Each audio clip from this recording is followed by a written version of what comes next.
Those 25% tariffs that the president slapped on Canada and Mexico on Monday. A developing story as we are hearing that President Trump has agreed to pause tariffs on Mexico for 1 month in exchange for Mexico placing troops along the border. Now, Rosa, how is Mexico responding to what we're hearing from the incoming Trump administration about how they plan to crack down on the border and carry out these mass deportations? Friends, neighbors, countrymen, lend me your ears. Let's talk about trade wars. Specifically, let's dish about the recent U.S.-Mexico trade standoff, a saga so full of twists and turns, it would make a piñata blush. Now, I know what you're thinking, trade. John, you promised us jokes about badgers wearing tiny hats. And to that I say, patience, my friend. Because this story has it all. A volatile president with a penchant for tariffs. A shrewd and unflappable leader standing her ground, and enough behind-the-scenes maneuvering to make a chess grandmaster sweat tequila. Buckle up, amigos. We're about to dive headfirst into the world of international trade, where the stakes are high, the players are even higher, and the only certainty is that someone's going to end up with a surplus of avocados. Picture this. It's March 4th, 2025, and the world is still recovering from whatever fresh hell 2024 unleashed. Cities are slowly rebuilding, and communities are trying to find their footing again. Suddenly, like a toddler who's dropped his juice box, Trump erupts. His target? Mexico. The political climate is already tense, and this move only adds fuel to the fire. His weapon of choice?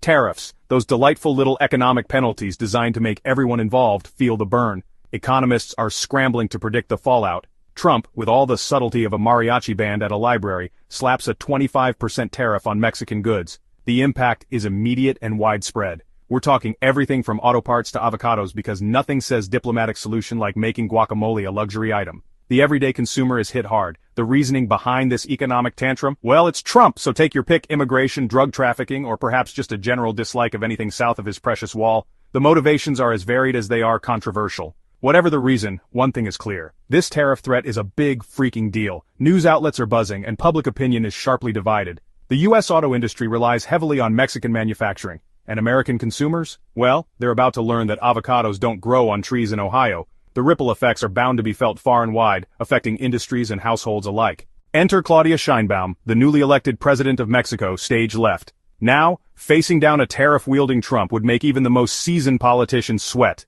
But Sheinbaum, she's got this. Instead of immediately retaliating with tariffs of her own, which, let's be honest, would have been very tempting, Sheinbaum takes a deep breath and channels her inner diplomat. She calls for a unity rally in Mexico City's Zocalo Square, a place so historically significant, it makes the Lincoln Memorial look like a bouncy castle. Sheinbaum's message is clear. Mexico will not be bullied. They will stand firm, they will negotiate, and they will protect their interests. But they will do it with dignity, with grace, and with a level of composure that Trump can only dream of achieving after a 3-hour Twitter rant. Section 4. The Art of the Deal, Mexican-style Sheinbaum's strategic playbook. Behind Sheinbaum's calm facade lies a mind like a steel trap, analyzing Trump's every move and formulating a counter-strategy that would make Machiavelli proud. Her approach is meticulous, leaving no stone unturned and no potential ally overlooked. While Trump's busy tweeting insults about bad hombres and fake news, Sheinbaum and her team are quietly assembling a plan of attack. They understand the importance of timing and precision, knowing that one misstep could unravel their entire strategy. First, they prepare a retaliatory tariff package of their own, carefully chosen to inflict maximum pain on key Trump constituencies. This isn't just about economic retaliation, it's about sending a clear message that Mexico won't back down. Looking at you, Iowa corn farmers. By targeting agricultural products, Sheinbaum aims to hit Trump where it hurts the most, his voter base. Then, they unleash their secret weapon lobbyists. These lobbyists are not just any ordinary lobbyists, they are seasoned professionals with deep connections in Washington. These aren't your average, cigar-chomping, backroom-dealing lobbyists. They are sophisticated, well-dressed, and highly influential. No, Sheinbaum's team enlists the help of U.S. automakers, agricultural groups, and anyone else who stands to lose big if this trade war escalates. They form a coalition of the willing, united by a common goal. The message is simple: help us help you. By working together, they can create a powerful force that Washington cannot ignore. The result? American businesses are suddenly flooding Washington with pleas to de-escalate the situation. The pressure mounts as more and more voices join the chorus. It turns out that when American jobs are on the line, even the most ardent Trump supporter starts to question the wisdom of a trade war with their biggest trading partner. The ripple effects are felt far and wide, proving that Sheinbaum's strategic playbook is not just effective, but a masterclass in political maneuvering. Section 5. Leading with Authority. Sheinbaum's winning formula. Now let's talk about Sheinbaum's leadership style for a hot minute, because this woman is the embodiment of grace under pressure. Imagine a chess grandmaster playing poker while simultaneously conducting a symphony orchestra, and you're starting to get the picture. She's got the populist appeal of a rock star, but with the pragmatic execution of an engineer. She understands the power of symbolism and uses it to rally her people. But she also knows when to ditch the grand gestures and get down to the nitty-gritty of negotiation. The result? Sheinbaum's approval rating skyrockets to a level that makes even the most popular politicians green with envy. Even Trump, a man who famously struggles to compliment anyone other than himself, begrudgingly admits that Sheinbaum is one tough cookie. Section 6. Mexico's ace in the hole. Leverage in unexpected places. While Sheinbaum's diplomatic prowess is undeniable, let's not forget that Mexico isn't exactly entering this trade war empty-handed.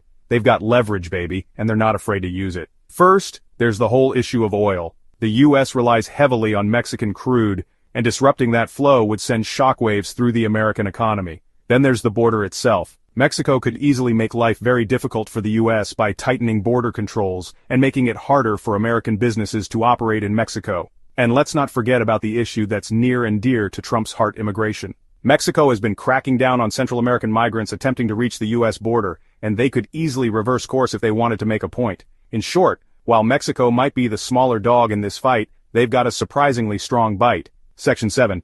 A high-stakes game of chicken. The future of U.S.-Mexico trade. So, where do we stand now? Well, as of today, April 2nd is looming large and the world's holding its breath to see what happens next. The stakes couldn't be higher and the tension is palpable. Will Trump back down from his tariff threat? Will Sheinbaum retaliate? Both leaders have a lot on the line, and their decisions could shape the future of international trade. Or will they somehow find a way to hammer out a deal that leaves both sides feeling like they won? Negotiations are always tricky, but there's hope that diplomacy can prevail. Honestly, your guess is as good as mine. The unpredictability of the situation makes it hard to forecast the outcome. This whole situation is like a high-stakes game of chicken, with two volatile leaders behind the wheel, and the global economy riding shotgun. The consequences of a misstep could be catastrophic. One thing's for sure, it's going to be a bumpy ride. The road ahead is uncertain and fraught with potential pitfalls. So, dear reader, I leave you with this. What do you think? Your perspective is valuable in this complex scenario. Is Sheinbaum's strategy sustainable in the long run? Can she maintain her stance without significant repercussions? Can diplomacy triumph over bluster and tariffs? The power of negotiation and mutual understanding is being put to the test. Let me know your thoughts in the comments below. Your insights could shed light on this intricate issue. After all, in these uncertain times, all we have are bad jokes, and the hope that our leaders don't accidentally blow up the global economy. Let's hope for the best while preparing for any outcome.